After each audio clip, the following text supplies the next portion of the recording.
नमस्कार, मी संदीप करमरकर. आज मी त्या ज्योतिषावर अजून एक किस्सा सांगणार आहे. हा माझा वैयक्तिक महत्त्वाचा किस्सा आहे. लाईफमध्ये मी ज्योतिषी कसा बनलो त्याच्याबद्दल हा किस्सा आहे. आणि जे ज्योतिष शिकत आहेत त्यांना फार इंटरेस्टिंग असणार आहे आणि एक इन्स्पिरेशन म्हणून पण तो किस्सा राहू शकतो त्यांना. मी जेव्हा एकदम लहान होतो, म्हणजे 12वीमध्ये असताना मला पत्रिका बघण्याचा एक छंद लागला. लोकांच्या पत्रिका बघायच्या आणि पत्रिका तयार करायची, हा मला 12वीमध्ये असताना छंद लागला. तर मी 12वीमध्ये असताना लोकांच्या पत्रिका असं बघायचो आणि जुजबी सांगायचो त्यांना. एक दिवस माझ्या मित्राला असं वाटलं की मी ज्योतिष सांगतो म्हणजे खूप मी मोठा आहे, आणि त्याला म्हणजे तो माझा चमचा बनला आणि तो माझ्याबद्दल इतर लोकांना काही ना काहीतरी सांगायचा की माझा मित्र ज्योतिषी आहे वगैरे असं सांगायचा. एक दिवस काय झालं, आमच्या 12वीचं जे कनिष्ठ महाविद्यालय होतं, म्हणजे डोंबिवलीला टिळकनगर महाविद्यालय, त्याच्यामध्ये मी 12वीमध्ये होतो तेव्हा बाजूला 2 बिल्डिंग सोडून तो राहायचा. तर एक दिवस काय झालं, त्या बिल्डिंगमध्ये एक ज्योतिषी आला. त्याच्या 2 घरं सोडून एक ज्योतिषी आला. तर तो त्यांना म्हणाला की माझा एक मित्र ज्योतिष बघतो आणि तो ज्योतिषाचा अभ्यास करतो. तर आम्ही त्यावेळेला जवळपास हाफ पॅन्टमध्येच होतो. जेव्हा 12वीमध्ये कनिष्ठ महाविद्यालयामध्ये मी शिकत होतो तेव्हा 1900 मला आठवत नाही, 85 83 82ची गोष्ट असावी मला वाटतं. तर त्यांनी काय सांगितलं की असा ज्योतिषी आमच्या इथे आलाय आणि मी त्याला सांगितलं की तो अभ्यास करतो ज्योतिषाचा आणि तो पत्रिकाही बघतो, तर आपण मधल्या सुट्टीमध्ये एक 10 मिनिटं आपण जाऊन येऊ, त्या माणसाला भेटून घेऊ. मग आम्ही दोघेही त्या माणसाकडे गेलो, ज्योतिषाकडे. त्याच्या कोण जो होता तो भेट करून देणार होतो. सोबत मी काय केलं, पटकन कागदावर एक पत्रिका काढली आणि मी माझ्या खिशामध्ये ठेवली की त्याला आपण काहीतरी दाखवूया आणि त्याच्याकडून काही मार्गदर्शन घेऊया या हेतूने.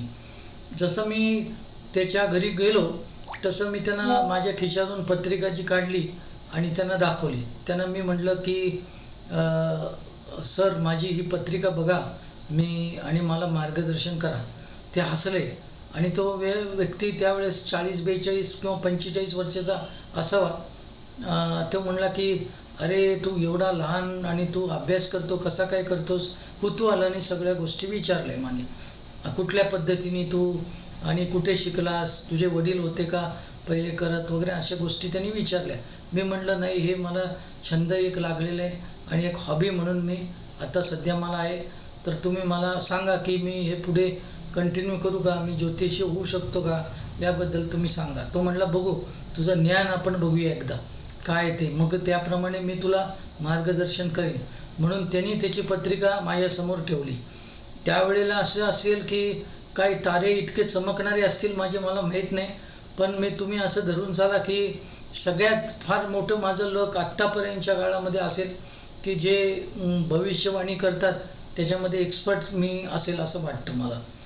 तर त्याच्यामध्ये मी त्याची पत्रिका बघितल्यावर पहिलं वाक्य काय म्हणलं, साहेब तुम्ही पोलीस खात्यामध्ये असाल आणि तुमची पहिली बायको चं निधन झालं आणि ती दुसरी बायको आहे ती 5 फूट 2 इंच आहे. त्या माणसाला जवळपास मी पाहिलं, तो घामच फुटला होता. म्हणजे तो माझ्याकडे मोठे डोळे वटारून बघत होता की हा व्यक्ती काय सांगते, हा मुलगा काय सांगतोय, असं तो बघत होता. मला कळे ना तो एवढं रोखून का बघत होता माझ्याकडे. मग त्याची स्वयंपाकघरातून एक बाई आली, ती सावळीच होती, 5 फूट 2 इंच होती. तो म्हणला ही माझी दुसरी बायको, तू बरोबर सांगितलंस आणि मी पोलीस खात्यामध्येच आहे. पण त्याचं काय डोक्यातून ते काय गोष्ट जातच नव्हती.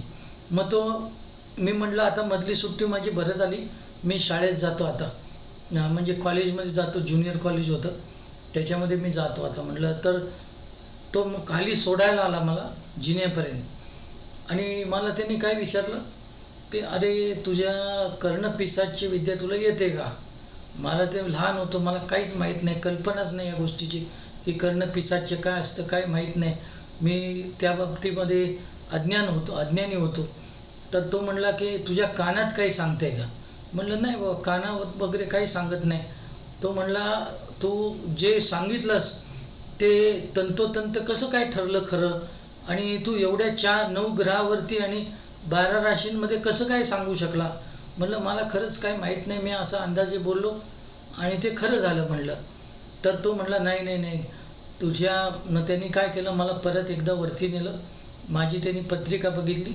पत्रिका पाहून तो म्हणला तुमच्या पत्रिकेमध्ये सगळे पापग्रह खूप पॉवरफुल आहेत. म्हणजे याचा अर्थ म्हणला तुम्हाला ती आपण म्हणतो ना की पिशाच योनी, ती तुम्हाला लवकर प्रसन्न होऊ शकते. म्हणजे ती वश होऊ शकते असं म्हणा. प्रसन्न शब्द बरोबर नाही, वश होऊ शकते. तर तुम्ही म्हणे शाबरी कवच हे स्तोत्र वाचा. शाबरी कवच स्तोत्र वाचा म्हणजे तुमच्या दृष्टिकोनातून आध्यात्मिकच तुमचं राहील. आणि तुमच्या त्या ज्योतिषशास्त्र, जर तुम्ही ज्योतिषी झालात तर लोकांना त्याचा खूप उपयोग होईल, असं त्यांनी मार्गदर्शन केलं. त्याच्यानंतर मी बरेच वर्ष शाबरी कवच स्तोत्र वाचत होतो. त्याच्यानंतर हा अनुभव हा एक झाला. दुसरा अनुभव असा आला, जेव्हा मी ग्रॅज्युएशनला होतो तेव्हा मी लोकांना सांगायचो की तू सायन्स घे, किंवा सायन्समध्ये तू गेलायस तर पोस्ट ग्रॅज्युएशन कशामध्ये कर, किंवा 10वीच्या विद्यार्थ्याला तू काय कर, 12वीच्या विद्यार्थ्याला तू काय कर, असं वेगवेगळ्या करिअरबाबत मी सांगायचो. जरी माझं लिमिटेड ज्ञान होतं तरी मी त्याला माझ्या परीने काहीतरी सांगायचो. असा कार्यक्रम माझा चालू होता. परंतु जेव्हा मी ग्रॅज्युएशनला मुंबई विद्यापीठातून मी उत्तीर्ण होणार होतो, परंतु कालिना विद्यापीठ म्हणजे जे युनिव्हर्सिटीचं कॅम्पस आहे तिथे मी माझा रिझल्ट बघायला ग्रॅज्युएशनचा कॉमर्समधनं मी गेलो. तर मला अंदाज होता की मला फर्स्ट क्लास मिळणार. परंतु जेव्हा मी संपूर्ण युनिव्हर्सिटीमध्ये फिरलो, नोटीस बोर्डवर पाहिलं तर त्याच्यामध्ये माझा नंबर नव्हता फर्स्ट क्लासमध्ये. तर मी म्हटलं चला नसेल झालं फर्स्ट क्लास, तर सेकंड क्लासच्या लिस्टमध्ये बघितला तर सेकंड क्लासच्या लिस्टमध्ये नव्हता. मग पास क्लासमध्ये बघितला, त्याच्यामध्ये माझा नव्हता. मग मला वाटलं बहुतेक यांची मिस्टेक काहीतरी झालेली आहे आणि माझा नंबर म्हणजे माझं नाव आणि नंबर बहुतेक त्यांनी घेतलं नाही आहे. तर मी त्यांच्या डिपार्टमेंटमध्ये गेलो आणि त्यांना म्हटलं असं असं सर, माझं नंबर नाही दिसत आहे, कुठल्याच लिस्टमध्ये दिसत नाही. तो फर्स्ट क्लासमध्ये दिसत नाही, सेकंड क्लासमध्ये किंवा ऑनर्समध्ये दिसत नाही, आणि तो फर्स्ट क्लासमध्ये सुद्धा दिसत नाही. तर नक्की काय आहे? ते म्हणले असं होत नसतं की तुझा नंबर नाही, असं ज्या अर्थी तुझा नंबर नाही त्या अर्थी तू फेल झालास. मग मी घरी आलो मित्राबरोबर. मित्राला म्हटलं मी काही कॉलेजमध्ये घ्यायला येत नाही रिझल्ट, तू बघून ये काय झालं आहे ते नेमकं. तर त्यांनी जो माझा रिझल्ट आला ना त्याच्यामध्ये मी इकॉनॉमिक्समध्ये फेल झालो होतो. तर मी इकॉनॉमिक्समध्ये फेल झाल्यानंतर माझ्या गुरुची महादशा चालू होती. मी म्हटलं फेल होणं शक्य नाही आणि मला तो विषय फेवरेट आहे इकॉनॉमिक्स, तर मी इकॉनॉमिक्समध्ये तर फेल होणं शक्य नाही आहे. असं मी मनाशी धरलं की आता ह्याच्या पुढे आपण थांबायचं नाही, काहीतरी करायचं. आणि मग त्यावेळी रिव्हॅल्युएशनला मी ॲप्लिकेशन केलं, रिव्हॅल्युएशनसाठी अर्ज केला. आणि त्याच्यानंतर मी काय केलो, सोमय्या कॉलेजला म्हणजे आपलं ह्याला सोमय्या कॉलेज ते ह्याला आहे, सोमय्या कॉलेज आपलं विद्याविहारला आहे, विद्याविहार, तिकडे गेलो मी. आणि DMMसाठी डिप्लोमा इन मार्केटिंग मॅनेजमेंटच्या ॲडमिशनसाठी गेलो. आणि त्यांना म्हटलं की मला पोस्ट ग्रॅज्युएशन करायचं मार्केटिंगमध्ये. तर ते म्हणले की हा जो कोर्स आहे तो ग्रॅज्युएशन झाल्यानंतर असतो, तुमचं तर फेल झालं आहे तुम्ही ग्रॅज्युएशनला, तर हा कोर्स काही तुम्हाला करता येणार नाही. पण मला काही गोष्टी माहिती होत्या की आता एक तर मी रिव्हॅल्युएशनला टाकलं आहे, जर मी पास झालो तर मला एप्रिलचं सर्टिफिकेट मिळेल, आणि दुसरं हे जे पेपर्स पाठवतात पासिंगचे ते सगळे डिसेंबरमध्ये पाठवतात. मग मी त्यांना काय म्हटलं, मला प्रोव्हिजनल ॲडमिशन द्या, मी रिव्हॅल्युएशनला टाकलं आहे. तर ते म्हणले, कोऑर्डिनेटर म्हणले की तुझा काही वशील आहे का क्या मुंबई युनिव्हर्सिटीमध्ये, शक्यता कमी असते पास होण्याची, त्याच्यामुळे तुझे मार्क एकदम 23-20 आहे आणि एवढे 10-12 मार्क वाढत नाही, 3-4 मार्क असेल तर वाढतात. म्हटलं सर प्रोव्हिजनल ॲडमिशन आहे ती करा, मला माहिती आहे डिसेंबरमध्ये तुम्ही सर्व मार्कशीट वगैरे पाठवता युनिव्हर्सिटीला, तर मला ॲडमिशन द्या. तर मग ते प्रिन्सिपलकडे घेऊन गेले. प्रिन्सिपल म्हणले एवढी घाई काय तुला हे करायची? म्हणलं सर मला 1 वर्ष माझं घालवायचं नाही आहे, तर तुम्ही मला ॲडमिशन घ्या प्रोव्हिजनल. मग ते म्हणले की ठीक आहे आम्ही देतो, परंतु तू जर फेल झालास, त्याच्यामध्ये डिटेन झाला, तर आम्ही तुझी फी फॉरफिट करू. मग 8,000 रुपये तू घेऊन ये. त्यावेळी 8,000 रुपयेसुद्धा खूप होते त्यावेळचे. म्हणजे मग बरेच वर्ष आले तर मला आठवत नाही, कारण ते मला कॉलेजचं कुठे होतं तेही आठवायला वेळ लागला होता. तर मी गेलो 8,000 रुपये घेऊन गेलो आणि माझा DMM चालू झाला. DMMचा कोर्स चालू झाला, म्हणजे डिप्लोमा इन मार्केटिंग मॅनेजमेंट, तो चालू झाला. पोस्ट ग्रॅज्युएशन त्याच्यामध्ये होतं माझं. तर मी डोंबिवलीला राहिला होतो. तिथून मी काय करायचो, साधारणतः दुपारी 12 वाजता गाडीने जायचो आणि संध्याकाळी 7, 7:30, 8पर्यंत यायचो. 8 किंवा 9 वाजेपर्यंत यायचो.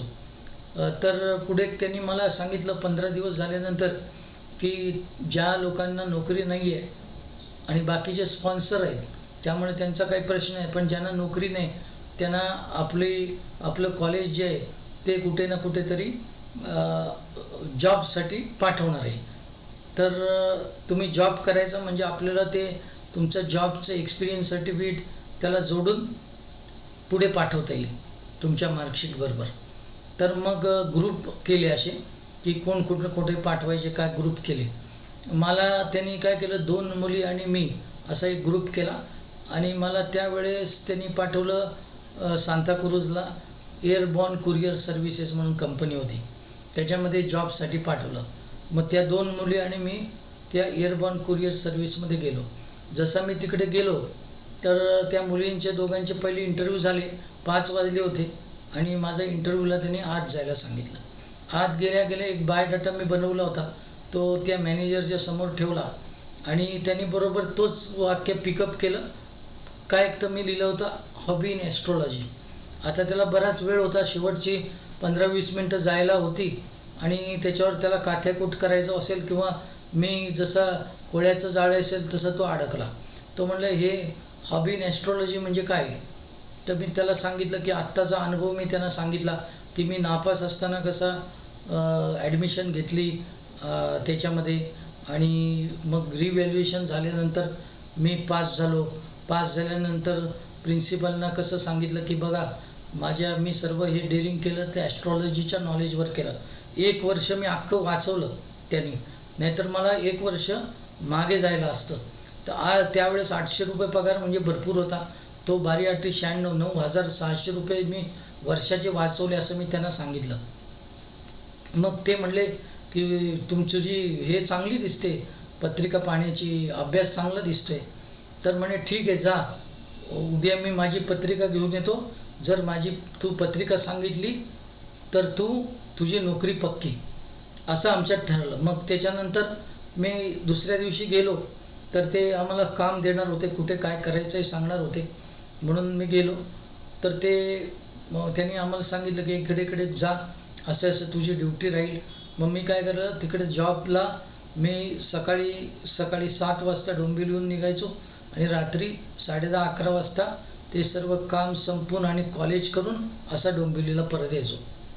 मग आमचे वडील काय म्हणले की अरे तू एवढा थकतोस, सकाळी 7ला जातो आणि रात्री 11 वाजता येतो, परत सकाळी 7ला जातोस आणि मध्ये अभ्यास करतोस. तू असं कर, त्यांना सांग की आपल्या डोंबिवलीमध्ये MIDC मध्ये म्हणजे तुझ्या वडिलांची ओळख आहे आणि ते सर्टिफिकेट त्यांच्याकडे एक्सपिरियन्स सर्टिफिकेट घेतील, ते दिलं तर चालेल का? तर मी तसं प्रिन्सिपलनं विचारलं की मला खूप लांब पडते, मला खूप उशीर लागतो, घरचे मला असं म्हणाले. ते म्हणले काय हरकत नाही, आपल्याला फक्त काय सर्टिफिकेट जोडायला लागतं की तुम्ही तिथे कुठेतरी जॉबला होता, कामाला होता. तर तुला तसं सर्टिफिकेट मिळत असेल तर तुला जायची गरज नाही त्या सांताक्रूजला एअरबॉर्न कुरिअर सर्व्हिसेसला. तर मी म्हणलं चांगलं आहे, ठीक आहे, बरं झालं, म्हणजे मला वेळ पण वाचला. आणि मग मी काय केलं, त्या मुलींना सांगितलं, ज्या माझ्याबरोबर ज्या ठिकाणी कामाला होत्या, त्यांना सांगितलं की मी आता काही येत नाही, ते सरांना सांगा की मी आता येणार नाही तिकडे आणि मला 15 दिवस झाले जास्त, मला तो पगारही नको पण मी काही येणार नाही आणि माझ्याकडे कुठलंही मार्केटिंगचं किट वगैरे नाही आहे. तर त्या मुली बरं म्हणल्या. मग दुसऱ्या दिवशी त्या कॉलेजमध्ये भेटल्या तेव्हा मी त्यांना विचारलं की तुम्ही सरांना सांगितलं का आपल्या की मी असं असं रिझाईन करतोय, तोंडीच पण येणार नाही. तर त्या म्हणले हो सांगितलं. म्हणलं काय म्हणले का ते? नाही काय नाही म्हणले. म्हणले ठीक आहे म्हणले. मग त्याच्यानंतर मी एक 2-3 महिने 4 महिने झाले असतील पुढे, तर मला त्या मुली म्हणायला लागल्या कॉलेजमध्ये की आमचे सर म्हणजे त्यांचे सर जे नोकरी करत होते ते सर म्हणजे मी ज्या मॅनेजरने मला नोकरी दिली होती ते सर तुम्हाला बोलवत आहेत तिकडे. मी म्हटलं आता माझं काय काम आहे, मी तर सगळं पगार पण सोडलं आणि माझ्याकडे ते किट बीट काहीच नाही त्याचं, तर कशासाठी बोलवत आहेत? ते म्हणले माहीत नाही कशासाठी बोलवत आहेत, पण तुम्हाला बोलवत आहेत ते सर. तर मग मी काय टाळलं जाण्याचं.